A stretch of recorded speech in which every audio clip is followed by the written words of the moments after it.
ಈ ದಿನದಂದು ಕೇವಲ ಈ ಒಂದು ಗಿಡ ಮುಟ್ಟುವುದರಿಂದ ಶನಿ ದೋಷಗಳು, ಜನ್ಮದ ದಾರಿದ್ರ್ಯ, ಕಷ್ಟಗಳು ಹೋಗಿ ಮಹಾಪುಣ್ಯ ಬರುತ್ತದೆ. ಮೈಯಲ್ಲಿರುವ ಎಲ್ಲ ದೋಷಗಳನ್ನು ಈ ಗಿಡ ಎಳೆದುಕೊಂಡು ಪಾಸಿಟಿವ್ ಎನರ್ಜಿ ನಮಗೆ ಕೊಡುತ್ತದೆ. ಇಷ್ಟೊಂದು ಅದ್ಭುತಗಳನ್ನು ಕೊಡುವ ಆ ಗಿಡ ಯಾವುದು ಅಂತ ಈ ವಿಡಿಯೋದಲ್ಲಿ ನೋಡೋಣ. ಮುಂದುವರಿಯುವ ಮುಂಚೆ ಜೈ ಹನುಮಾನ್ ಎಂದು ಕಮೆಂಟ್ನಲ್ಲಿ ಬರೆಯಿರಿ. ವಿಡಿಯೋಗೆ ಒಂದು ಚಿಕ್ಕ ಲೈಕ್ ಕೊಡಿ. ನಮ್ಮ ಚಾನೆಲ್ನ ಸಬ್ಸ್ಕ್ರೈಬ್ ಮಾಡಿಕೊಳ್ಳಿ.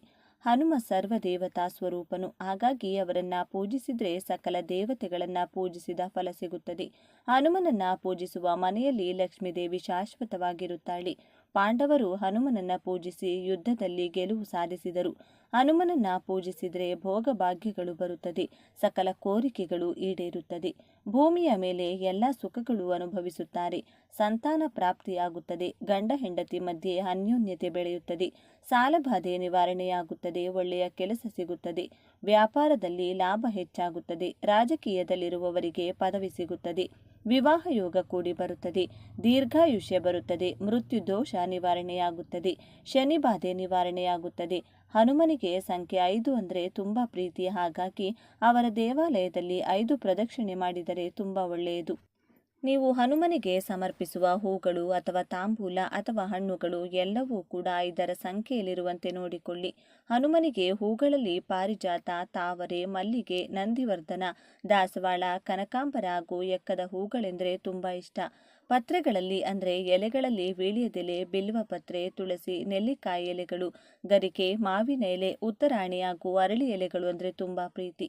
ಹಣ್ಣುಗಳಲ್ಲಿ ಬಾಳೆಹಣ್ಣು, ಮಾವಿನ ಹಣ್ಣು, ಖರ್ಜೂರ, ನೇರಳೆ ಹಣ್ಣು, ದ್ರಾಕ್ಷಿ, ದಾಳಿಂಬೆ, ತೆಂಗಿನಕಾಯಿ ಹಾಗೂ ಹಲಸಿನ ಹಣ್ಣು ಅಂದರೆ ತುಂಬ ಇಷ್ಟ. ಹಾಗಾಗಿ ನೀವು ಹೂ, ಪತ್ರೆ ಅಥವಾ ಹಣ್ಣು ಯಾವುದು ಹನುಮನಿಗೆ ಸಮರ್ಪಿಸಿದರೂ 5 ಸಮರ್ಪಿಸಲು ಪ್ರಯತ್ನಿಸಿ. ಅಂದರೆ 5 ಬಾಳೆಹಣ್ಣು ಅಥವಾ 5 ಬೆರಕೆ ಹಣ್ಣು, 5 ಪತ್ರೆಗಳು. ಈ ರೀತಿ ಹನುಮನ ಆಲಯದಲ್ಲಿ 5 ಪ್ರದಕ್ಷಿಣೆ ಹಾಕಿದರೆ ಭೂತ, ಪ್ರೇತ, ಪಿಶಾಚಿ ಬಾಧೆಗಳು, ರೋಗ ಬಾಧೆಗಳು ಹೋಗಿ ಶುಭ ಉಂಟಾಗುತ್ತದೆ. ಈ ದಿನ ಹನುಮನ ಹೆಸರು ಜಪಿಸಿದರೂ ಕೂಡ ಬುದ್ಧಿಬಲ, ಯಶಸ್ಸು, ಧೈರ್ಯ ಮತ್ತು ಆರೋಗ್ಯ ಪ್ರಾಪ್ತಿಯಾಗುತ್ತದೆ. ಹನುಮ ತ್ರಿಮೂರ್ತಿಗಳ ತೇಜಸ್ಸಿನಿಂದ ಅವತರಿಸಿದ್ದಾರೆ. ಹಾಗಾಗಿ ಅವರನ್ನ ಸರ್ವದೇವತಾ ಸ್ವರೂಪನು ಎಂದು ಕರೆಯುತ್ತಾರೆ. ಹನುಮನ ಭಕ್ತರಷ್ಟು ಅದೃಷ್ಟವಂತರು ಭೂಮಿಯ ಮೇಲೆ ಮತ್ತೊಬ್ಬರಿಲ್ಲ ಎಂದು ಪುರಾಣಗಳು ಹೇಳುತ್ತವೆ. ಹನುಮನಿಗೆ ಸಿಂಧೂರ ಅಂದರೆ ತುಂಬ ಪ್ರೀತಿ. ಹನುಮನಿಗೆ ಸಿಂಧೂರದ ಪೂಜೆ ಮಾಡಿಸುವುದರಿಂದ ಬೇಗನೆ ಅವರು ಪ್ರಸನ್ನರಾಗುತ್ತಾರೆ. ಆ ದಿನದಂದು ಹಗಲೆಲ್ಲ ಉಪವಾಸವಿದ್ದು ರಾತ್ರಿ ನಕ್ಷತ್ರ ದರ್ಶನ ಮಾಡಿದ ಮೇಲೆ ಊಟ ತಿನ್ನುವುದರಿಂದ ಸಕಲ ಕೋರಿಕೆಗಳು ಈಡೇರುತ್ತವೆ. ಸಂಜೆ 6 ಗಂಟೆಯ ನಂತರ ಮನೆಯಲ್ಲಿ ಹನುಮನಿಗೆ ಕೆಂಪು ದೀಪದಲ್ಲಿ ಎಕ್ಕದ ಬತ್ತಿಗಳನ್ನು ಇಟ್ಟು ಎಳ್ಳೆಣ್ಣೆಯಿಂದ ದೀಪಾರಾಧನೆ ಮಾಡಿದರೆ ಬೇಡಿದ ಕೋರಿಕೆಗಳು, ದೀರ್ಘಾಯುಷ್ಯ, ಸುಖ, ಸಂತೋಷ, ಭೋಗಭಾಗ್ಯಗಳು ಪ್ರಾಪ್ತಿಯಾಗುತ್ತದೆ. ಒಂದು ವೇಳೆ ನಿಮ್ಮ ಮನೆಯಲ್ಲಿ ಕೆಂಪು ದೀಪ ಇಲ್ಲದಿದ್ದರೆ ನಿಮ್ಮ ಮನೆಯಲ್ಲಿರುವ ಯಾವುದಾದರೂ ಒಂದು ಮಣ್ಣಿನ ದೀಪಕ್ಕೆ ಕುಂಕುಮವನ್ನು ಹಚ್ಚಿ ಅದರಿಂದ ದೀಪಾರಾಧನೆ ಮಾಡಿ. ಈ ದಿನ ಹನುಮನಿಗೆ ವೀಳ್ಯದೆಲೆ ಮಾಲೆ ಸಮರ್ಪಿಸಿದರೆ ತುಂಬ ಒಳ್ಳೆಯದು. ಸಾಧ್ಯವಾದರೆ ದೇವಾಲಯದಲ್ಲಿ ವೀಳ್ಯದೆಲೆ ಸೇವೆ ಮಾಡಿಸಿ. ಇಲ್ಲದಿದ್ದರೆ ನೀವೇ ವೀಳ್ಯದೆಲೆ ಮಾಲೆಯನ್ನು ಕಟ್ಟಿ ದೇವಾಲಯದಲ್ಲಿ ಸಮರ್ಪಿಸಿ. ಆಗದವರು ಮನೆಯಲ್ಲಿ ಕೂಡ ಹನುಮನ ಫೋಟೋ ಅಥವಾ ವಿಗ್ರಹಕ್ಕೆ ವೀಳ್ಯದೆಲೆ ಮಾಲೆ ಹಾಕಿ. ಹಾಗೆ ಈ ದಿನದಂದು ಹಣೆಯಲ್ಲಿ ಸಿಂಧೂರ ಇಟ್ಟುಕೊಂಡು 108 ಸಲ ಓಂ ಆಂಜನೇಯಾಯ ನಮಃ ಎಂಬ ಮಂತ್ರವನ್ನು ಜಪಿಸುವುದರಿಂದ ನೀವು ಹನುಮನ ಕೃಪೆಗೆ ಪಾತ್ರರಾಗುತ್ತೀರಿ. ತ್ರಿಮೂರ್ತಿಗಳು ಕೂಡ ಹನುಮನನ್ನ ಪೂಜಿಸುತ್ತಾರೆಂದು ಪುರಾಣಗಳು ಹೇಳುತ್ತವೆ. ಶ್ರೀರಾಮ ಕೂಡ ಹನುಮನನ್ನ ಪೂಜಿಸಿದಂತೆ ರಾಮಾಯಣದ ಸುಂದರ ಕಾಂಡ ಹಾಗೂ ಉತ್ತರ ಕಾಂಡದಲ್ಲಿ ಹೇಳಲಾಗಿದೆ. ಸೀತಾದೇವಿ ಪ್ರತಿ ಮಂಗಳವಾರ ಹನುಮನನ್ನ ಪೂಜಿಸುತ್ತಿದ್ದರು. ಶ್ರೀಕೃಷ್ಣ ಕೂಡ ಹನುಮನ ವ್ರತ ಮಾಡಿ ಶಮಂತಕಮಣಿ ಮತ್ತು ಸತ್ಯಭಾಮೆಯನ್ನ ಪಡೆದರು. ಸಿಂಧೂರ ಬಣ್ಣದ ವಸ್ತ್ರಗಳನ್ನು ಹನುಮನಿಗೆ ಸಮರ್ಪಿಸಿದರೆ ಬೇಗನೆ ಹನುಮ ಅವರ ಆಶೀರ್ವಾದ ಕೊಡುತ್ತಾರೆ. ಈ ದಿನದಂದು ಹನುಮನ ಆಲಯದಲ್ಲಿ ದೀಪಾರಾಧನೆ ಮಾಡಿ ಅಲ್ಲೇ ಕುಳಿತುಕೊಂಡು ಹನುಮಾನ್ ಚಾಲಿಸ 11 ಸಲ ಅಥವಾ 23 ಸಲ ಜಪಿಸಿದರೆ ಅವರಿಗೆ ಶಾಶ್ವತವಾಗಿ ರಾಜಯೋಗ ಪ್ರಾಪ್ತಿಯಾಗುತ್ತದೆ. ಈ ದಿನದಂದು ಹನುಮನ ಆಲಯದಲ್ಲಿ ನಿಮ್ಮ ಬಲಗೈ ಕಿರು ಬೆರಳಿನಲ್ಲಿ ಸ್ವಲ್ಪ ಸಿಂಧೂರ ತೆಗೆದುಕೊಂಡು ಅದನ್ನು ಸೀತಾದೇವಿ ಪಾದಗಳ ಹತ್ತಿರ ಇಟ್ಟರೆ ನಿಮ್ಮ ಎಲ್ಲ ಕೋರಿಕೆಗಳು ಈಡೇರುತ್ತದೆ. ಈ ದಿನ ನೀವು ಚಿತ್ರಗುಪ್ತನನ್ನು ನೆನೆಸಿಕೊಂಡರೂ, ಒಂದು ಸಲ ಕೈ ಮುಗಿದರೂ ಎಷ್ಟೋ ಪಾಪಗಳು ನಿವಾರಣೆಯಾಗುತ್ತವೆ. ಈ ದಿನದಂದು ಸಮುದ್ರ ಸ್ನಾನ ಮಾಡಿದರೆ ತುಂಬ ಪುಣ್ಯ. ಸಮುದ್ರ ಸ್ನಾನ ಮಾಡಲು ಆಗದವರು ಮನೆಯಲ್ಲಿ ಸ್ನಾನ ಮಾಡುವ ನೀರಿನಲ್ಲಿ ಸ್ವಲ್ಪ ಕಲ್ಲುಪ್ಪು ಬೆರೆಸಿಕೊಂಡು ಸ್ನಾನ ಮಾಡಿ. ಇನ್ನು ಚಿತ್ರಗುಪ್ತನಿಗೆ ಬಣ್ಣ ಬಣ್ಣದ ವಸ್ತ್ರಗಳು ಅಂದರೆ ತುಂಬ ಇಷ್ಟ. ಹಾಗಾಗಿ ಈ ದಿನದಂದು ಬಣ್ಣ ಬಣ್ಣದ ವಸ್ತ್ರಗಳನ್ನು ಆಲಯದಲ್ಲಿ ಅರ್ಚಕರಿಗೆ ಅಥವಾ ಯಾರಿಗಾದರೂ ದಾನ ಮಾಡಿದರೆ ಚಿತ್ರಗುಪ್ತನ ಆಶೀರ್ವಾದ ಸಿಗುತ್ತದೆ. ಈ ದಿನ ಶಿವ ಪಾರ್ವತಿ ಕಲ್ಯಾಣ ಮಾಡಿಸುವುದು ಅಥವಾ ನೋಡುವುದು ಮಾಡಿದರೆ ದಾಂಪತ್ಯದಲ್ಲಿರುವ ಎಲ್ಲ ಸಮಸ್ಯೆಗಳು ನಿವಾರಣೆಯಾಗಿ ಸುಖ ದಾಂಪತ್ಯ ನಿಮ್ಮದಾಗುತ್ತದೆ. ದೀರ್ಘ ಸುಮಂಗಲ ಯೋಗ ಬೆಳೆಯುತ್ತದೆ. ಈಗ ನಾವು ಯಾವ ಮರವನ್ನು ಮುಟ್ಟಿದರೆ ನಮ್ಮ ಅದೃಶ್ಯ ಬದಲಾಗುತ್ತದೆ ಎಂದು ನೋಡೋಣ. ಕ್ಷೀರಸಾಗರ ಮದನದ ಸಮಯದಲ್ಲಿ ಬಂದ ಅನೇಕ ಪವಿತ್ರ ವೃಕ್ಷಗಳಲ್ಲಿ ಶಮಿ ವೃಕ್ಷ ಕೂಡ ಒಂದು. ಹಾಗೆ ಇವತ್ತು ನಾವು ಮುಟ್ಟಬೇಕಾದ ಗಿಡ ಕೂಡ ಶಮಿ ಗಿಡ. ಶಮಿ ಗಿಡವನ್ನು ಅಪರಾಜಿತ ದೇವಿ ಎಂದು ಭಾವಿಸುತ್ತಾರೆ. ಯಜ್ಞ ಮಾಡುವಾಗ 2 ಶಮಿ ಗಿಡದ ಕಡ್ಡಿಯನ್ನು ತೆಗೆದುಕೊಂಡು ಅದರಿಂದಲೇ ಬೆಂಕಿ ಹಚ್ಚುತ್ತಿದ್ದರು. ಅದನ್ನು ಅರಣಿ ಎಂದು ಕರೆಯುತ್ತಿದ್ದರು. ವನವಾಸದಲ್ಲಿ ಶ್ರೀರಾಮ ಕೂಡ ಹೆಚ್ಚಾಗಿ ಶಮಿ ಮರದ ಕೆಳಗಡೆಯೇ ವಿಶ್ರಾಂತಿ ಪಡೆಯುತ್ತಿದ್ದರು. ರಾವಣನ ಜೊತೆ ಯುದ್ಧ ಮಾಡುವ ಮುಂಚೆ ಶಮಿ ಎಲೆಗಳಿಂದ ಆದಿಪರಾಶಕ್ತಿಯನ್ನ ಶ್ರೀರಾಮ ಪೂಜಿಸಿದ್ದರು. ರಾವಣನನ್ನ ಯುದ್ಧದಲ್ಲಿ ಗೆದ್ದು ಅಯೋಧ್ಯೆಗೆ ಹೋಗುವ ಮುಂಚೆ ಕೂಡ ಶಮಿ ಗಿಡಕ್ಕೆ ಪ್ರತ್ಯೇಕ ಪೂಜೆಗಳನ್ನು ಶ್ರೀರಾಮ ಮಾಡಿದ್ದರು. ಪಾಂಡವರು ಕೂಡ ಕುರುಕ್ಷೇತ್ರ ಯುದ್ಧಕ್ಕೂ ಮುಂಚೆ ಶಮಿ ಮರವನ್ನ ಪೂಜಿಸಿದ್ದರು. ಶಮಿ ನಮಗೆ ಜೀವನದಲ್ಲಿ ಗೆಲುವು ಕೊಡುತ್ತದೆ. ಈ ಗಿಡವನ್ನ ತುಂಬಾ ಅಪರೂಪವಾಗಿ ಪೂರ್ವ ಕಾಲದಲ್ಲಿ ನೋಡಿಕೊಳ್ಳುತ್ತಿದ್ದರು. ಇಷ್ಟೊಂದು ಪವಿತ್ರವಾದ ಗಿಡವನ್ನ ನಾವು ಈ ದಿನ ಮುಟ್ಟಿದರೂ ಕೂಡ ನಾವು ಪವಿತ್ರರಾಗುತ್ತೇವೆ. ಶ್ರೀರಾಮನನ್ನೇ ಮುಟ್ಟಿದಷ್ಟು ಪುಣ್ಯ ಬರುತ್ತದೆ. ಜೊತೆಗೆ ಶನೀಶ್ವರನ ಕೋಪವನ್ನು ಕೂಡ ಶಮಿಗಿಡ ಕಡಿಮೆ ಮಾಡುತ್ತದೆ. ಹಾಗಾಗಿ ಶನಿದೋಷ, ಶನಿ ಪೀಡೆ, ಹೀಗೆ ಶನಿಗೆ ಸಂಬಂಧಿಸಿದ ಯಾವ ಸಮಸ್ಯೆ ಇದ್ದರೂ ಹೊರಟು ಹೋಗುತ್ತದೆ. ಇನ್ನು ಜೀವನದಲ್ಲಿ ಶನಿ ಬಾಧೆ ಬರುವುದಿಲ್ಲ. ಹಾಗಾಗಿ ಶಮಿಗಿಡ ಎಲ್ಲೇ ಇದ್ದರೂ ಅದಕ್ಕೆ ಸ್ವಲ್ಪ ನೀರು ಹಾಕಿ 11 ಪ್ರದಕ್ಷಿಣೆ ಮಾಡಿ ಒಂದು ದೀಪದಲ್ಲಿ 3 ಬತ್ತಿಗಳನ್ನು ಬಿಡಿ ಬಿಡಿಯಾಗಿ ಇಟ್ಟು ಎಳ್ಳೆಣ್ಣೆಯಿಂದ ದೀಪಾರಾಧನೆ ಮಾಡಿ ಅದರ ನಂತರ 11 ಸಲ ಗಿಡವನ್ನು ಮುಟ್ಟಿ ನಮಸ್ಕಾರ ಮಾಡಿಕೊಳ್ಳಿ. ಅದರ ನಂತರ ನಿಮ್ಮ ಕೋರಿಕೆಗಳು ಹೇಳಿಕೊಳ್ಳಿ. ಅದು ಅತಿ ಬೇಗನೆ ಈಡೇರುತ್ತದೆ. ಒಂದು ವೇಳೆ ಶಮಿ ವೃಕ್ಷ ನಿಮಗೆ ಸಿಗದಿದ್ದರೆ ಅದರ ಕಡ್ಡಿಯನ್ನ ಕೂಡ ತಂದು ನಿಮ್ಮ ಮನೆಯ ಪಾಟ್ನಲ್ಲಿ ಇಟ್ಟುಕೊಂಡು ಅದಕ್ಕೆ ಪೂಜೆಗಳು ಮಾಡಿ ಪ್ರದಕ್ಷಿಣೆ ಮಾಡಿಕೊಳ್ಳಿ. ಈ ರೀತಿ ನಿಮ್ಮ ದಿನಚರಿ ಇರುವಂತೆ ನೋಡಿಕೊಳ್ಳಿ. ಇನ್ನು ಈ ದಿನ ಸಂಜೆ 6 ರಿಂದ 8 ಗಂಟೆಯ ಒಳಗಾಗಿ ಮನೆಯಲ್ಲಿ ಈ 4 ವಸ್ತುವನ್ನು ಬಳಸಿ ಧೂಪ ಹಾಕಿ. ಇದರಿಂದ ಮನೆಯಲ್ಲಿನ ಎಲ್ಲ ನೆಗೆಟಿವ್ ಶಕ್ತಿಗಳು ತೊಲಗುತ್ತದೆ. ಯಾರಾದರೂ ಆಗದೇ ಇದ್ದವರು ಮಾಡಿಸಿದ್ರೆ ಆ ದುಷ್ಟ ಶಕ್ತಿಗಳ ಕೆಲಸ ಆಗದಂತೆ ಮಾಡುತ್ತದೆ. ಮನೆಯ ಸದಸ್ಯರಿಗೆ ಇದ್ದ ಮೈಕೈ ನೋವು, ಆರೋಗ್ಯ ಸಮಸ್ಯೆ, ಮಾನಸಿಕ ಕಿರಿಕಿರಿಗಳು ದೂರವಾಗಿ ಅದೃಷ್ಟ ಕೂಡಿ ಬರುತ್ತದೆ. ಮನೆಯ ಮಧ್ಯಭಾಗದಲ್ಲಿ ಈ ಧೂಪವನ್ನು ಹಾಕಬೇಕು. ಧೂಪಕ್ಕೆ ಸಾಂಬ್ರಾಣಿ, ಬಿಳಿ ಸಾಸಿವೆ ಹಾಕಬೇಕು. ಇದರ ಜೊತೆಗೆ ದೃಷ್ಟಿ ಬೀಜ ಅಂತ ಪೂಜಾ ಸಾಮಗ್ರಿಗಳು ಸಿಗುವ ಅಂಗಡಿಯಲ್ಲಿ ಸಿಗುತ್ತದೆ. ಅದನ್ನು ತನ್ನಿ. ಅದರ ಜೊತೆಗೆ ಕಪ್ಪು ಜೀರಿಗೆ ಅಂತ ಸಿಗುತ್ತೆ. ಒಟ್ಟು 4 ವಸ್ತುಗಳು: ಸಾಂಬ್ರಾಣಿ ಪುಡಿ, ಬಿಳಿ ಸಾಸಿವೆ, ಕಪ್ಪು ಜೀರಿಗೆ ಹಾಗೂ ದೃಷ್ಟಿ ಬೀಜ. ಈ 4ನ್ನು ಕೂಡ ಕೆಂಡದಲ್ಲಿ ಹಾಕಿ ಮನೆಯ ಮಧ್ಯಭಾಗದಲ್ಲಿ ಧೂಪ ಹಾಕಿ. 5 ರಿಂದ 10 ನಿಮಿಷದ ನಂತರ ಮನೆಯ ಎಲ್ಲ ಮೂಲೆ ಮೂಲೆಗೂ ಈ ಧೂಪದ ಹೊಗೆಯನ್ನು ತೋರಿಸಿ. ಇದರಿಂದ ಮನೆಯಲ್ಲಿ ಎಲ್ಲ ನಕಾರಾತ್ಮಕ ಶಕ್ತಿಗಳು ತೊಲಗಿ ಸಾಕಷ್ಟು ಬದಲಾವಣೆಗಳು ನಿಮ್ಮ ಮನೆಯಲ್ಲಿ ನೀವು ನೋಡಬಹುದು. ಈ ದಿನ ಭಕ್ತಿಯಿಂದ ಪೂಜೆ ಮಾಡಿದರೆ ಶೀಘ್ರವಾಗಿ ಕಂಕಣ ಭಾಗ್ಯ ಕೂಡಿ ಬರುತ್ತದೆ. ಹಣಕಾಸು, ಆರೋಗ್ಯ, ಉದ್ಯೋಗ ಏನೇ ಸಮಸ್ಯೆ ಇದ್ದರೂ ಈ ದಿನ ರಾಯರ ಮಂತ್ರಾಕ್ಷತೆಯನ್ನು ಸ್ಪರ್ಶ ಮಾಡಿ ಓಂ ಶ್ರೀ ಗುರು ರಾಘವೇಂದ್ರಾಯ ನಮಃ ಎಂದು ಹೇಳಿಕೊಂಡು ಧರ್ಮ ಮಾರ್ಗದಲ್ಲಿ ಇನ್ಮುಂದೆ ಜೀವನ ನಡೆಸುತ್ತೇನೆಂದು ಪ್ರಮಾಣ ಮಾಡಿ ನೋಡಿ. ಕಷ್ಟಗಳೆಲ್ಲ ಶೀಘ್ರವಾಗಿ ಮಂಜಿನಂತೆ ಕರಗಿ ಹೋಗುತ್ತದೆ. ಸಾಯಿಬಾಬಾರ ಆಲಯದಲ್ಲಿ ಕೊಬ್ಬರಿ, ಕರ್ಪೂರ, ಗಂಧದ ಕಡ್ಡಿಯನ್ನು, ನವಧಾನ್ಯಗಳನ್ನು ಹಾಕಿ ನಿಮ್ಮ ಮೊಣಕಾಲಿನ ಮೇಲೆ ಕುಳಿತು ಓಂ ಕರ್ಮಧ್ವಂಸಿನೇ ನಮಃ ಎಂದು ಹೇಳಿಕೊಂಡ್ರೆ ಪಾಪಗಳೆಲ್ಲ ಧ್ವಂಸವಾಗುತ್ತದೆ. ಕರ್ಮ ಫಲಗಳೆಲ್ಲ ಕಳೆದು ಗುರುಗಳ ಅನುಗ್ರಹ ಪ್ರಾಪ್ತಿಯಾಗುತ್ತದೆ. ಸಾಯಿಬಾಬಾರ ಕೃಪೆಯಿಂದ ಜೀವನ ಬದಲಾಗುತ್ತದೆ. ಮಕ್ಕಳ ವಿದ್ಯಾಭ್ಯಾಸ ಚೆನ್ನಾಗಿ ನಡೆಯಲು, ಮಕ್ಕಳಿಗೆ ನೆನಪಿನ ಶಕ್ತಿ ವೃದ್ಧಿಸಿ, ತಂದೆ ತಾಯಿಯ ಮಾತನ್ನ ಕೇಳಲು ದಕ್ಷಿಣಾಮೂರ್ತಿ ಸ್ವಾಮಿಗಳಿಗೆ ಈ ದಿನ ಅಭಿಷೇಕವನ್ನ ಮಾಡಿಸಿದ್ರೆ ಮಕ್ಕಳಿಗೆ ವಿದ್ಯಾರಂಗದಲ್ಲಿ ಏಳಿಕೆಯಾಗುತ್ತದೆ. ಮಕ್ಕಳು ಸರಿದಾರಿಯಲ್ಲಿ ಜೀವನ ನಡೆಸುತ್ತಾರೆ. ಮಕ್ಕಳಿಗೆ ದಕ್ಷಿಣಾಮೂರ್ತಿ ಸ್ತೋತ್ರವನ್ನು ಕೂಡ ಈ ದಿನ ಕಳಿಸಬೇಕು. ಜೀವನದಲ್ಲಿ ಗುರುವಿನ ಅನುಗ್ರಹ ಇಲ್ಲದೆ ಏನನ್ನೂ ಕೂಡ ಸಾಧಿಸಲು ಸಾಧ್ಯವಾಗುವುದಿಲ್ಲ. ಗುರುಬಲ ಇಲ್ಲವೆಂದರೆ ಯಾವ ಕೆಲಸಗಳು ನಡೆಯುವುದಿಲ್ಲ. ಆದ್ದರಿಂದ ತಪ್ಪದೆ ಈ ದಿನವನ್ನು ಪ್ರತಿಯೊಬ್ಬರೂ ಸದುಪಯೋಗಪಡಿಸಿಕೊಳ್ಳಬೇಕು. ಈ ದಿನ ದರ್ಬೆ ಕಡ್ಡಿಗಳ ಮೇಲೆ ಶಿವಲಿಂಗ ಇಡುವುದು ಅಥವಾ ಶಿವನ ಫೋಟೋ ಇಟ್ಟು ಪೂಜಿಸುವುದನ್ನು ಮಾಡಬೇಕು. ಶಿವಾನುಗ್ರಹ ಶೀಘ್ರವಾಗಿ ಪ್ರಾಪ್ತಿಯಾಗಿ ಕಠಿಣ ಕಷ್ಟ ಕಾರ್ಪಣ್ಯಗಳು ಬೇಗನೆ ದೂರವಾಗಿ ಅದೃಷ್ಟ, ದೈವಬಲ ಕೂಡ ಪ್ರಾಪ್ತಿಯಾಗುತ್ತದೆ. ಈ ದಿನದಂದು ಮನೆಯಲ್ಲೇ ಇರುವ ಗುರುಗಳ ಆಶೀರ್ವಾದ ತಪ್ಪದೇ ಪಡೆಯಿರಿ.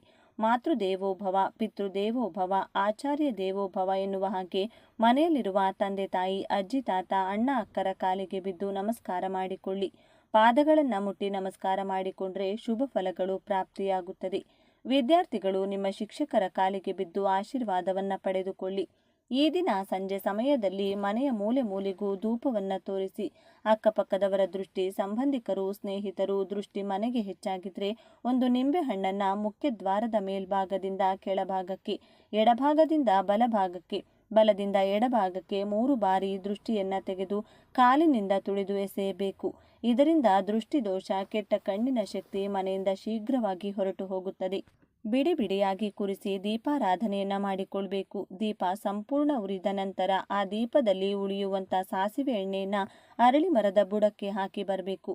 ಬೆಳಿಗ್ಗೆ ದೀಪವನ್ನ ಹಚ್ಚಬೇಕು. ಸಂಜೆ ಸಮಯದಲ್ಲಿ ದೀಪದಲ್ಲಿ ಉಳಿಯುವಂಥ ಸಾಸಿವೆ ಎಣ್ಣೆಯನ್ನ ಅರಳಿ ಮರಕ್ಕೆ ಹಾಕಿ ಬರಬೇಕು. ಹೀಗೆ 8 ಶನಿವಾರ ಮಾಡಬೇಕು. ದೀಪದಲ್ಲಿ ಎಣ್ಣೆ ಉಳಿಯದಿದ್ದರೂ ಬಾಗಿಲಿನ ಮುಂದೆ ಸಾಸಿವೆ ಎಣ್ಣೆಯಿಂದ ದೀಪ ಹಚ್ಚಿದರೆ ಸಾಕು. ಈ ವಿಶೇಷ ದೀಪಾರಾಧನೆಯಿಂದ ನಿಮ್ಮ ಮನೆಯಲ್ಲಿನ ಬಡತನ ದೂರವಾಗಿ ಅದೃಷ್ಟ, ಐಶ್ವರ್ಯ ಸದಾ ನಿಮ್ಮೊಂದಿಗೆ ಇರುತ್ತದೆ. ಯಾವುದೇ ಪರಿಹಾರ ಮಾಡಬೇಕಾದರೂ ಮೊದಲು ನಂಬಿಕೆ ಹಾಗೂ ಶ್ರದ್ಧೆ ಇರಬೇಕು. ನಂಬಿಕೆಯಿಂದ ಈ ಪರಿಹಾರಗಳನ್ನು ಮಾಡಿ ನೋಡಿ. ಜೀವನದಲ್ಲಿ ಅನೇಕ ಸುಧಾರಣೆಗಳನ್ನು ನೀವು ನೋಡಬಹುದು. ಧನಲಾಭವನ್ನು ಕೂಡ ಕಾಣಬಹುದು. ವಿಡಿಯೋ ಇಷ್ಟ ಆದರೆ ಲೈಕ್ ಮಾಡಿ, ಶೇರ್ ಮಾಡಿ, ನಮ್ಮ ಚಾನೆಲ್ನ ಸಬ್ಸ್ಕ್ರೈಬ್ ಮಾಡ್ಕೊಳ್ಳಿ. ಅಮಾವಾಸ್ಯೆಯ ದಿನ ಈ ಕೆಲಸಗಳನ್ನು ಮಾಡಿದರೆ ದೈವಬಲ ಪ್ರಾಪ್ತಿಯಾಗುತ್ತದೆ.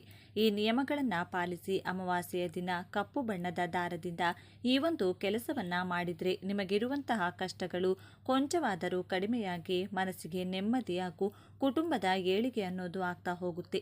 ಈ ದಿನ ತುಳಸಿ ಗಿಡದ ಮುಂದೆ ನಿಂತು ಈ ಚಿಕ್ಕ ಕೆಲಸ ಮಾಡಿದರೆ ಸರ್ವ ಕಷ್ಟಗಳೆಲ್ಲ ಕಳೆದು ಅದೃಷ್ಟ ಕೂಡಿ ಬರುತ್ತೆ. ಈ ದಿನ ಅಡುಗೆ ಯಾವ ತಿಲಕವನ್ನು ಇಡಬೇಕು? ಅಮಾವಾಸ್ಯೆಯ ದಿನ ಮಾಟಮಂತ್ರ, ದುಷ್ಟಶಕ್ತಿಗಳ ಕಾಟದಿಂದ ಮುಕ್ತರಾಗಲು ಕಪ್ಪು ಜೀರಿಗೆಯಿಂದ ಯಾವ ಕೆಲಸ ಮಾಡಬೇಕೆಂದು ಇವತ್ತಿನ ಈ ವಿಡಿಯೋದಲ್ಲಿ ಸಂಪೂರ್ಣವಾಗಿ ತಿಳಿಸಿಕೊಡ್ತೀವಿ. ಬನ್ನಿ. ಅದಕ್ಕೂ ಮುಂಚೆ ನೀವಿನ್ನು ಚಾನಲ್ಗೆ ಸಬ್ಸ್ಕ್ರೈಬ್ ಆಗಿಲ್ಲ ಅಂದರೆ ಈಗಲೇ ಸಬ್ಸ್ಕ್ರೈಬ್ ಆಗಿ, ಹಾಗೆ ವಿಡಿಯೋಗೆ ಲೈಕ್ ಮಾಡಿ, ವಿಡಿಯೋ ಸ್ಕಿಪ್ ಮಾಡದೆ ಕೊನೆ ತನಕ ನೋಡಿ. ಎಲ್ಲರೂ ಭಕ್ತಿಯಿಂದ ಜೈ ಗಣೇಶ ಅಂತ ಕಮೆಂಟ್ ಮಾಡಿ. ಈ ಒಂದು ಅಮಾವಾಸ್ಯೆಯ ದಿನ ಬೆಳಿಗ್ಗೆ 5 ಗಂಟೆಯಿಂದ 7ರ ಸಮಯದಲ್ಲಿ, ಮಧ್ಯಾಹ್ನದ ಸಮಯದಲ್ಲಿ ಹಾಗೂ ಸಂಜೆ 5 ಗಂಟೆಯಿಂದ 6ರ ಒಳಗಾಗಿ ಯಾವುದೇ ಕಾರಣಕ್ಕೂ ನಿದ್ರೆಯನ್ನು ಮಾಡಬಾರದು. ಈ ಒಂದು ಅಮಾವಾಸ್ಯೆಯ ದಿನ ತಲೆ ಸ್ನಾನವನ್ನು ತಪ್ಪದೇ ಮಾಡಬೇಕು. ಆದರೆ ತಲೆಗೆ ಶಾಂಪೂವನ್ನು ಹಾಕೋದಾಗಿರಬಹುದು, ಸೀಗೆಕಾಯಿ ಬಳಸಿ ಸ್ನಾನವನ್ನು ಮಾಡೋದಾಗಿರಬಹುದು ಮಾಡಬಾರದು. ಬದಲಾಗಿ ತಲೆಯ ಮೇಲೆ ಕೇವಲ ನೀರನ್ನಷ್ಟೇ ಹಾಕಿಕೊಂಡು ತಲೆಯ ಸ್ನಾನವನ್ನು ಮಾಡಬೇಕಾಗುತ್ತೆ. ಈ ಒಂದು ಶಕ್ತಿಶಾಲಿ ಅಮಾವಾಸ್ಯೆಯ ದಿನ ನಿಮ್ಮ ಮನೆಗೆ ಸಮೀಪದಲ್ಲಿರುವಂಥ ದೇಗುಲಕ್ಕೆ ತೆರಳಿ ನೀವೇ ನಿಮ್ಮ ಕೈನಿಂದ ತಯಾರು ಮಾಡಿದಂಥ ನಿಂಬೆಹಣ್ಣಿನ ಚಿತ್ರಾನ್ನ ಅಲ್ಲಿ ಬಂದಿರುವಂತಹ ಭಕ್ತರಿಗೆ ಹಂಚಿದರೆ ರಾಹು ಹಾಗೂ ಕೇತು ಗ್ರಹಗಳ ಬಲ ಹೆಚ್ಚಾಗಿ ಅದ್ಭುತ ಫಲಗಳು ಉಂಟಾಗುತ್ತದೆ. ಹಾಗೆಯೇ ಈ ಒಂದು ಅಮಾವಾಸ್ಯೆಯ ದಿನ ಹೊಸ ಕೆಲಸಗಳನ್ನು ಆರಂಭಿಸಬಾರದು. ಅಕಸ್ಮಾತ್ತಾಗಿ ಈಗಾಗಲೇ ಯಾವುದಾದರೂ ಒಂದು ಹೊಸ ಕೆಲಸವನ್ನು ಆರಂಭ ಮಾಡಿದರೆ ಅದನ್ನು ಈ ಒಂದು ಅಮಾವಾಸ್ಯೆಯ ದಿನ ನಿಲ್ಲಿಸೋಕೆ ಹೋಗಬಾರ್ದು. ಹಾಗೆಯೇ ಈ ಒಂದು ಅಮಾವಾಸ್ಯೆಯ ದಿನ ಅರಳಿ ವೃಕ್ಷದ ಮುಂದೆ ನಿಂಬೆಹಣ್ಣಿನ ದೀಪವನ್ನು ಇಟ್ಟು ಅದಕ್ಕೆ ಸಾಸಿವೆ ಎಣ್ಣೆಯನ್ನು ಹಾಕಿ 12 ಬತ್ತಿಗಳನ್ನು ಬಿಡಿ ಬಿಡಿಯಾಗಿ ಕೂರಿಸಿ ದೀಪಾರಾಧನೆಯನ್ನು ಮಾಡಿಕೊಳ್ಬೇಕು. ನಂತರ ಅರಳಿ ಮರಕ್ಕೆ ಭಕ್ತಿ ಭಾವದಿಂದ 12 ಪ್ರದಕ್ಷಿಣೆಯನ್ನು ಹಾಕಿ ಮನೆಗೆ ಬರಬೇಕು. ಹೀಗೆ ಅಮಾವಾಸ್ಯೆ ದಿನ ಮಾಡೋದ್ರಿಂದ ಅನೇಕ ರೀತಿಯಾಗಿ ನಿಮ್ಮ ಜೀವನದಲ್ಲಿ ಕಾಡಿಸುವಂಥ ಕಾರ್ಯದ ಅಡೆತಡೆಗಳು ದೂರವಾಗಿ ಪ್ರತಿ ಕೆಲಸದಲ್ಲೂ ಜಯ ಹಾಗೂ ಹಣದ ನೆಮ್ಮದಿ ಅನ್ನುವುದು ಪ್ರಾಪ್ತಿಯಾಗುತ್ತೆ. ಅಮಾವಾಸ್ಯೆ ಆಗಿರೋದ್ರಿಂದ ನಿಮ್ಮ ಎಡಗಾಲಿಗೆ ತಪ್ಪದೇ ಕಪ್ಪು ಬಣ್ಣದ ದಾರವನ್ನು ಸಂಕಲ್ಪಪೂರ್ವಕವಾಗಿ ಕಟ್ಟಿಕೊಳ್ಳಬೇಕು. ನಿಮಗಿರುವಂಥ ಎಲ್ಲ ನರದೋಷ, ನರಪೀಡೆ, ಶತ್ರುಕಾಟ, ಅಕ್ಕಪಕ್ಕದವರ ಸಂಬಂಧಿಕರ ದೃಷ್ಟಿದೋಷಗಳು ಕಳೆದು ಹೋಗಲಿ ಎಂದು ಪ್ರಾರ್ಥನೆಯನ್ನು ಮಾಡಿ ಕಪ್ಪು ದಾರವನ್ನು ಕಟ್ಟಿಕೊಳ್ಳಬೇಕು. ಮತ್ತೆ ಮುಂದಿನ ಅಮಾವಾಸ್ಯೆ ದಿನ ಬಂದಾಗ ಎಕ್ಕದ ಗಿಡದ ಎಲೆಯ ಮೇಲೆ ಆ ಒಂದು ಕಪ್ಪು ದಾರವನ್ನು ಬಿಚ್ಚಿ ಕರ್ಪೂರದ ಜೊತೆ ಈ ಒಂದು ದಾರವನ್ನು ಸುಡಬೇಕಾಗುತ್ತೆ. ಹೀಗೆ ಪ್ರತಿ ಅಮಾವಾಸ್ಯೆ ಮಾಡ್ತಾ ಬಂದರೂ ಕೂಡ ನಿಮಗೆ ಎದುರಾಗುವಂತಹ ಶತ್ರುಬಾಧೆಗಳು, ದೃಷ್ಟಿದೋಷಗಳು ನಿಮ್ಮನ್ನು ಬಾಧಿಸುವುದಿಲ್ಲ. ಈ ಅಮಾವಾಸ್ಯೆಯ ದಿನ ಅಪ್ಪಿತಪ್ಪಿಯೂ ಕೂಡ ಆರೋಗ್ಯವಂತರು ಆಹಾರ ಅಥವಾ ಭೋಜನವನ್ನು ರಾತ್ರಿ ಸಮಯದಲ್ಲಿ ಸೇವನೆ ಮಾಡಬಾರದು. ಬದಲಾಗಿ ಅಲ್ಪ ಆಹಾರವನ್ನು ಸೇವಿಸಬೇಕು. ಲೈಟಾಗಿ ಏನಾದರೂ ತಿನ್ನಬೇಕು. ಅನ್ನವನ್ನು ತ್ಯಜಿಸಬೇಕಾಗುತ್ತದೆ. ಇದರ ಜೊತೆಗೆ ಈ ಒಂದು ಅಮಾವಾಸ್ಯೆಯ ದಿನ ನಿಮ್ಮ ಮನೆಗೆ ಸಮೀಪದಲ್ಲಿರುವಂಥ ಶಕ್ತಿ ದೇವತೆ ಅಂದರೆ ಗ್ರಾಮ ದೇವತೆಯರ ದರ್ಶನವನ್ನು ಮಾಡಬೇಕಾಗುತ್ತೆ. ಗ್ರಾಮ ದೇವತೆಯ ಅನುಗ್ರಹ ಇರುತ್ತೋ ಅವರಿಗೆ ಹಾಗೂ ಅವರ ಕುಟುಂಬಕ್ಕೆ ಆರೋಗ್ಯದ ಸಮಸ್ಯೆಗಳು, ಶತ್ರುಕಾಟಗಳು ಬರುವುದಿಲ್ಲ. ಹಣದ ಸಮಸ್ಯೆ ಕ್ರಮೇಣ ಕಡಿಮೆಯಾಗಿ ನೆಮ್ಮದಿಯ ಜೀವನ ಅನ್ನೋದು ಇರುತ್ತೆ. ಆದ್ದರಿಂದ ಶಕ್ತಿಶಾಲಿ ಅಮಾವಾಸ್ಯೆಯ ದಿನ ಮೊಸರನ್ನವನ್ನು ಗ್ರಾಮ ದೇವತೆಯ ಆಲಯದಲ್ಲಿ ನೈವೇದ್ಯವಾಗಿ ಅರ್ಪಿಸಬೇಕು. ದೇಗುಲದಲ್ಲಿ ಮಜ್ಜಿಗೆ ಹಾಗೂ ಪಾನಕದ ಜೊತೆಗೆ ಒಂದಿನ ತೆಂಗಿನಕಾಯಿಯನ್ನು ಒಡೆದು ಅದರ ಚೂರುಗಳೊಂದಿಗೆ ಭಕ್ತರಿಗೆ ಹಂಚಬೇಕು. ಇದರಿಂದ ಸಕಲ ಪಾಪಕರ್ಮಗಳು ಕಳೆಯುವುದರ ಜೊತೆಗೆ ನಿಮ್ಮ ನಿತ್ಯ ಜೀವನದ ಕಷ್ಟಗಳು ದೂರವಾಗಿ ಮಾಡುವ ಕೆಲಸದಲ್ಲಿ ಯಶಸ್ಸು ಪ್ರಾಪ್ತಿಯಾಗಿ ಗ್ರಾಮ ದೇವತೆಯ ರಕ್ಷಣೆ ಅನ್ನೋದು ಕೂಡ ಉಂಟಾಗುತ್ತದೆ. ಈ ಅಮಾವಾಸ್ಯೆಯ ದಿನ ಶಿವ ಹಾಗೂ ಪಾರ್ವತಿ ದೇವಿಯ ದರ್ಶನವನ್ನ ಮಾಡಿ ಅದೇ ದೇಗುಲದಲ್ಲಿ ಒಂದು 10 ನಿಮಿಷಗಳ ಧ್ಯಾನವನ್ನ ಮಾಡಿ ಮನೆಗೆ ಬರಬೇಕು. ಇದರಿಂದ ಮಾನಸಿಕ ಪ್ರಶಾಂತತೆ ಹಾಗೂ ದೈವ ಬಲ ಅನ್ನೋದು ಉಂಟಾಗುತ್ತೆ. ವರ್ಷ ಪೂರ್ತಿ ಶಿವ ಪಾರ್ವತಿಯರ ಅನುಗ್ರಹ ನಿಮ್ಮ ಜೊತೆಗಿರುತ್ತದೆ. ನಿಮ್ಮ ಹಣಕಾಸಿನ ಸಮಸ್ಯೆ, ಸಾಲದ ಸಮಸ್ಯೆ, ಆರೋಗ್ಯ, ಕೌಟುಂಬಿಕ ಕಲಹಗಳು ಕ್ರಮೇಣ ದೂರವಾಗುತ್ತಾ ಹೋಗುತ್ತೆ. ಸಾಧ್ಯವಾದರೆ ಬಿಲ್ವಪತ್ರೆಯ ಎಲೆಗಳನ್ನು ಶಿವಾಲಯದಲ್ಲಿ ಶಿವಲಿಂಗಕ್ಕೆ ಅರ್ಪಿಸಿ ಪಾರ್ವತಿ ದೇವಿಯ ದರ್ಶನವನ್ನ ಮಾಡಲು ಸಾಧ್ಯವಾಗದಿದ್ದರೆ ಏನು ಮಾಡಬೇಕು? ಸಾಕ್ಷಾತ್ ಶ್ರೀ ಚಾಮುಂಡೇಶ್ವರಿ ದೇವಿಯ ದರ್ಶನವನ್ನ ಕೂಡ ನೀವು ಮಾಡಿಕೊಳ್ಳಬಹುದು. ಈ ಒಂದು ಅಮಾವಾಸ್ಯೆಯಂದು ಪಿತೃಗಳ ಪ್ರೀತಿ ಹಾಗೂ ಅನುಗ್ರಹಕ್ಕೋಸ್ಕರ ಪಿತೃಗಳ ಹೆಸರನ್ನ ಹೇಳಿ ದೈವ ವೃಕ್ಷಗಳಿಗೆ ಹಾಗೂ ಮೂಕ ಪ್ರಾಣಿಗಳಿಗೆ ಜಲವನ್ನ ಅರ್ಪಿಸಿ ಪ್ರಾಣಿ ಪಕ್ಷಿಗಳಿಗೆ ಆಹಾರವನ್ನ ಇಡಬೇಕು. ಇದರಿಂದ ಪಿತೃದೋಷ ಹಾಗೂ ಶಾಪದ ತೀವ್ರತೆ ಅನ್ನೋದು ಶೀಘ್ರವಾಗಿ ಕಡಿಮೆಯಾಗುತ್ತೆ. ಮನೆಯ ಬಾಗಿಲಿಗೆ ಒಂದು ನಿಂಬೆಹಣ್ಣಿನಿಂದ ಇಲಿ ಅಥವಾ ದೃಷ್ಟಿಯನ್ನ ತೆಗೆದು ಆ ನಿಂಬೆಹಣ್ಣನ್ನು ನಿಮ್ಮ ಎಡಗಾಲಿನಿಂದ ತುಳಿದು ಯಾರೂ ಓಡಾಡದೇ ಇರುವಂತಹ ಜಾಗದಲ್ಲಿ ಅಥವಾ ಕಸಕ್ಕೆ ಎಸೆಯಬೇಕಾಗುತ್ತದೆ. ಮನೆಗೆ ಒಂದು ತಿಂಗಳಿನಿಂದ ಇರುವಂತಹ ಎಲ್ಲ ದಾರಿದ್ರ್ಯ ದೋಷಗಳು, ದೃಷ್ಟಿ ದೋಷಗಳು ಈ ಒಂದು ನಿಂಬೆಹಣ್ಣಿನ ತಂತ್ರದಿಂದ ಪರಿಹಾರವಾಗುತ್ತೆ. ಅಮಾವಾಸ್ಯೆಯ ದಿನ ತುಳಸಿ ಗಿಡದ ಮುಂದೆ ತುಪ್ಪದ ದೀಪವನ್ನು ಸಂಜೆಯ ಸಮಯದಲ್ಲಿ ಬೆಳಗಿಸಬೇಕು. ಸ್ತ್ರೀಯರಾಗಲಿ ಪುರುಷರಾಗಲಿ ಈ ದಿನ ತುಳಸಿ ಗಿಡಕ್ಕೆ ಪ್ರದಕ್ಷಿಣೆ ಮಾಡಿದರೆ ಜನ್ಮ ಜನ್ಮಗಳ ದಾರಿದ್ರ್ಯ ಪಾಪಗಳೆಲ್ಲವೂ ನಶಿಸಿ ಕಷ್ಟಗಳು ಮಂಜಿನಂತೆ ಕರಗಿ ಹೋಗುತ್ತದೆ. ಆದ್ದರಿಂದ 108 ಪ್ರದಕ್ಷಿಣೆಯನ್ನು ಈ ಅಮಾವಾಸ್ಯೆಯ ದಿನ ಪ್ರತಿಯೊಬ್ಬರೂ ಮಾಡಿಕೊಳ್ಬೇಕು. 108 ಪ್ರದಕ್ಷಿಣೆ ಸಾಧ್ಯವಾಗದಿದ್ದರೆ 5 ಪ್ರದಕ್ಷಿಣೆಯನ್ನಾದರೂ ಮಾಡಿ ತುಳಸಿ ಮಾತೆಗೆ ನಮಸ್ಕಾರ ಮಾಡಿಕೊಳ್ಬೇಕು. ನಂತರ ತುಳಸಿ ಗಿಡದ ಬುಡದ ಮಣ್ಣನ್ನು ನಿಮ್ಮ ಹಣೆಗೆ ತಿಲಕವಾಗಿ ಇಟ್ಟುಕೊಳ್ಳಬೇಕು. ಇದರಿಂದ ಸರ್ವ ಕಾರ್ಯ ಜಯ ಸಿದ್ಧಿಯಾಗುತ್ತದೆ. ಪ್ರದಕ್ಷಿಣೆ ಮಾಡಿದ ಪರಿಪೂರ್ಣ ಅನುಗ್ರಹ ಕೂಡ ಇದರಿಂದ ಲಭಿಸುತ್ತದೆ. ಅಖಂಡ ಧನಲಾಭ ಪುಣ್ಯ ಫಲ ಪಡೆಯಲು ಈ ಕೆಲಸವನ್ನು ಪ್ರತಿಯೊಬ್ಬರೂ ಈ ಅಮಾವಾಸ್ಯೆಯ ದಿನ ಮಾಡಿಕೊಳ್ಳಿ. ಇನ್ನು ಈ ಅಮಾವಾಸ್ಯೆಯ ದಿನ ಆಲದ ಮರಕ್ಕೆ ಶುದ್ಧ ಜಲವನ್ನು ಅರ್ಪಿಸಿ ನಮಸ್ಕಾರ ಮಾಡಿಕೊಂಡ್ರೆ ಮುಗಿಯದ ಕಷ್ಟಗಳಿಗೂ ಅಂತ್ಯ ಸಿಗುತ್ತದೆ ಎಂದು ಪರಿಹಾರ ಶಾಸ್ತ್ರದಲ್ಲಿ ತಿಳಿಸಲಾಗಿದೆ. ಆಲದ ಮರಕ್ಕೆ ನೀರನ್ನು ಅರ್ಪಿಸಿ ಕಷ್ಟಗಳೆಲ್ಲ ಕಳೆದು ಅಭಿವೃದ್ಧಿ ಆಗಬೇಕು ಅಂತ ಬೇಡಿಕೊಂಡು ಬನ್ನಿ. ಎಷ್ಟೋ ವರ್ಷಗಳಿಂದ ಇದ್ದ ನಿಮ್ಮ ಕಣ್ಣೀರು ದುಃಖಕ್ಕೆ ಇದರಿಂದ ಖಚಿತವಾಗಿ ಮುಕ್ತಿ ದೊರೆಯುತ್ತದೆ. ಈ ಅಮಾವಾಸ್ಯೆಯ ದಿನ ಆದಷ್ಟು ಮೌನವಾಗಿರಿ ಅಥವಾ ಮೌನ ವ್ರತವನ್ನೇ ಆಚರಿಸಿ. ಈ ಅಮಾವಾಸ್ಯೆಯ ದಿನ ಯಾರು ಅನ್ನದಾನ ಮಾಡ್ತಾರೋ, ನದಿ ಸ್ನಾನವನ್ನು ಮಾಡ್ತಾರೋ, ಮೌನ ವ್ರತವನ್ನು ಆಚರಿಸುತ್ತಾರೋ ಅವರಿಗೆ 1000 ಗೋದಾನ ಮಾಡಿದ ಪುಣ್ಯ ಫಲದಿಂದ ಜೀವನದಲ್ಲಿ ಕಷ್ಟಗಳೆಲ್ಲ ನಶಿಸಿ ಹೋಗುತ್ತದೆ. ಈಗಿನ ಕಾಲದಲ್ಲಿ ಪ್ರತಿಯೊಬ್ಬರಿಗೂ ಶತ್ರು ಬಾಧೆಗಳು ಇದ್ದೇ ಇರುತ್ತೆ. ನಮಗೆ ಆಗದವರು ನಮ್ಮ ಬೆನ್ನ ಹಿಂದೆ ನಾವು ದೇವರುಗಳಿಗೆ ಕೈ ಮುಗಿಯುವುದು, ಅಮಾವಾಸ್ಯೆ ಹುಣ್ಣಿಮೆಯ ದಿನ ಮಾಟಮಂತ್ರ, ದುಷ್ಟಶಕ್ತಿಗಳ ಪ್ರಯೋಗ ಮಾಡಿಸೋದು ಮಾಡ್ತಾರೆ. ಈ ರೀತಿ ಶತ್ರು ಬಾಧೆಗಳಿಂದ ಬಳಲುತ್ತಿರುವವರು ಮರೆಯದೆ ಕಪ್ಪು ಜೀರಿಗೆಯನ್ನು ಮನೆಗೆ ತಂದು ಒಂದು ತಟ್ಟೆ ಅಥವಾ ಪೇಪರ್ ಮೇಲಿಟ್ಟು ಮನೆಯ ಎಲ್ಲ ಕೋಣೆಗಳಲ್ಲೂ ಕನಿಷ್ಠ 1 ಗಂಟೆಗಳ ಕಾಲ ಇರಿಸಬೇಕು. ರೂಮ್ನಲ್ಲಿ 1 ಗಂಟೆಗಳ ಕಾಲ, ಹಾಲಿನಲ್ಲಿ 1 ಗಂಟೆಗಳ ಕಾಲ, ಅಡುಗೆ ಮನೆಯಲ್ಲಿ 1 ಗಂಟೆಗಳ ಕಾಲ, ಹೀಗೆ ಪ್ರತಿ ಕೋಣೆಯಲ್ಲೂ ಸ್ವಲ್ಪ ಸಮಯ ಇಟ್ಟ ನಂತರ ಆ ಕಪ್ಪು ಜೀರಿಗೆಯನ್ನು ಮನೆಯ ಹೊರಗೆ ಬಾಗಿಲಿನ ಮುಂದೆ ಇಟ್ಟು ಕರ್ಪೂರ ಅಥವಾ ಪೇಪರ್ನ ಸಹಾಯದಿಂದ ಸುಡಬೇಕು. ಹೀಗೆ ಮಾಡುವುದರಿಂದ ಮಾಟಮಂತ್ರ ನೆಗೆಟಿವ್ ಶಕ್ತಿಗಳ ಶಕ್ತಿ ನಶಿಸಿ ಹೋಗುತ್ತದೆ. ಶತ್ರುಗಳು ಮಾಡಿಸುವ ಪ್ರಯೋಗಗಳ ಶಕ್ತಿ ನಡೆಯದಂತೆ ಕೆಲಸ ಮಾಡಿ ಮನೆಯನ್ನ ಕಪ್ಪು ಜೀರಿಗೆ ರಕ್ಷಣೆ ಮಾಡುತ್ತದೆ. ನೀವು ಈ ತಂತ್ರಕ್ಕೆ ಬಳಸುವ ಚೂರೇ ಚೂರು ಕಪ್ಪು ಜೀರಿಗೆ ಮುಂದಿನ ಅಮಾವಾಸ್ಯೆ ಹಾಗೂ ಹುಣ್ಣಿಮೆಯ ತನಕ ನಿಮಗೆ ರಕ್ಷಣೆಯನ್ನು ನೀಡುತ್ತದೆ. ಕಪ್ಪು ಜೀರಿಗೆಗೆ ನೆಗೆಟಿವ್ ಶಕ್ತಿಗಳನ್ನು ತಡೆಯುವ ವಿಶೇಷ ಶಕ್ತಿ ಇರುತ್ತದೆ. ಈ ಕೆಲಸವನ್ನು ನೀವು ಸಂಜೆ ಅಥವಾ ರಾತ್ರಿ ಸಮಯದಲ್ಲಿ ಮಾಡಿಕೊಳ್ಳಬಹುದು. ಇನ್ನು ಈ ಅಮಾವಾಸ್ಯೆಯ ದಿನ ರಾಹುಕಾಲ ಸಮಯದಲ್ಲಿ ಶಿವನಿಗೆ ಬಿಲ್ಪತ್ರೆಯನ್ನು ಅರ್ಪಿಸಿ ಪಂಚಾಮೃತದಿಂದ ಅಭಿಷೇಕವನ್ನು ಮಾಡಿದರೆ ಅಥವಾ ಮಾಡಿಸಿದರೆ ಹಣಕಾಸಿನ ಎಲ್ಲ ಕಷ್ಟಗಳು ಶೀಘ್ರವಾಗಿ ನಿಮ್ಮಿಂದ ದೂರವಾಗುತ್ತೆ. ಈ ಅಮಾವಾಸ್ಯೆಯ ದಿನದಂದು ಅರಳಿ ವೃಕ್ಷಕ್ಕೆ ಬಿಳಿ ಬಣ್ಣದ ದಾರವನ್ನು ಸುತ್ತಿ 108 ಪ್ರದಕ್ಷಿಣೆಯನ್ನು ಮಾಡಿ ಅರಳಿ ಮರದ ಕೆಳಗೆ ಯಾರಿಗಾದರೂ ಬ್ರಾಹ್ಮಣರಿಗೆ ಹಣ್ಣುಗಳನ್ನು ದಾನವಾಗಿ ನೀಡಿದರೆ ಅಷ್ಟೈಶ್ವರ್ಯ ಪ್ರಾಪ್ತಿಯಾಗುತ್ತೆ. ನಿಮ್ಮ ಯಾವುದೇ ಹಣದ ಕೋರಿಕೆಗಳು, ಆರೋಗ್ಯದ ಸಮಸ್ಯೆಗಳು, ಮದುವೆ, ಸಂತಾನದ ಕೋರಿಕೆಗಳಿದ್ದರೂ ಕೂಡ ನೆರವೇರುತ್ತದೆ. 108 ಪ್ರದಕ್ಷಿಣೆ ಮಾಡಲು ಸಾಧ್ಯವಾಗದಿದ್ದರೆ ಅರಳಿ ಮರಕ್ಕೆ ಶುದ್ಧ ಜಲವನ್ನು ಅರ್ಪಿಸಿ 7 ಪ್ರದಕ್ಷಿಣೆಯನ್ನು ಮಾಡಿದರೂ ಕೂಡ ಪುಣ್ಯ ಫಲ ಲಭಿಸುತ್ತದೆ. ಪ್ರದಕ್ಷಿಣೆ ನಂತರ ಎಳ್ಳುಂಡೆ ಆಗಿರಬಹುದು, ಹಾಲು, ಹಣ್ಣು, ಬೇಳೆ ಇತ್ಯಾದಿ ದಾನಗಳನ್ನು ದಾನವಾಗಿ ಅರಳಿ ಮರದ ಕೆಳಗೆ ನೀಡಿದರೆ ಜೀವನದಲ್ಲಿ ಅದ್ಭುತವಾದ ಏಳಿಗೆಯನ್ನು ನೀವು ಕಾಣಬಹುದು. ಅಮಾವಾಸ್ಯೆಯ ದಿನ ಪಿತೃಗಳ ಸ್ಮರಣೆ ತಪ್ಪದೇ ಮಾಡಿಕೊಳ್ಳಬೇಕು.